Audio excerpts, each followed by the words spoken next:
వీడియోలో సిరిమానోత్సవం గురించి చెప్తా అన్నా కదా, సో ఇదే అన్నమాట సిరిమాను. నేనైతే ఎప్పుడో నా చిన్నప్పుడు చూసిన, మళ్ళీ ఇప్పుడు చూస్తున్నా, చాలా మంచిగా అనిపించింది. ముందు ఒక పెద్ద ఆయన ఉన్నారు కదా, ఆయన చేతిలో మిర్రర్ ఇంకా చాకు పట్టుకొని అట్లా కూర్చొని ఉంటారనమాట.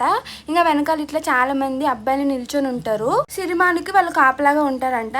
అండ్ వాళ్ళు అక్కడ నుంచి బనానాలు కూడా విసురుతూ ఉన్నారు. అండ్ ఆ సిరిమానికి ముత్తైదులు అయితే ఇట్లా శారీస్ కడతారంట. నాకు ఇంకా డీటెయిల్డ్ గా అయితే తెలియదు, కొంచెం తెలుసుకొని చెప్తున్నా. వాళ్ళు అక్కడి నుంచి విసురుతున్న బనానా తీసుకొని తింటే చాలా మంచిది అంటారు. ముందు అతను కూర్చొని ఉన్నారు కదా, అతనికి మిర్రర్ లో అమ్మవారు కనిపిస్తారంట.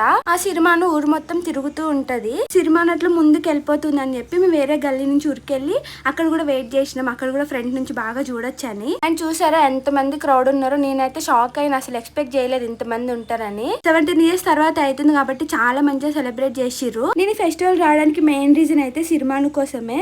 చిన్నప్పుడు చూసినా కదా, ఇంట్రెస్టింగ్ ఉండే ఇప్పుడు ఎట్లుంటదా అని.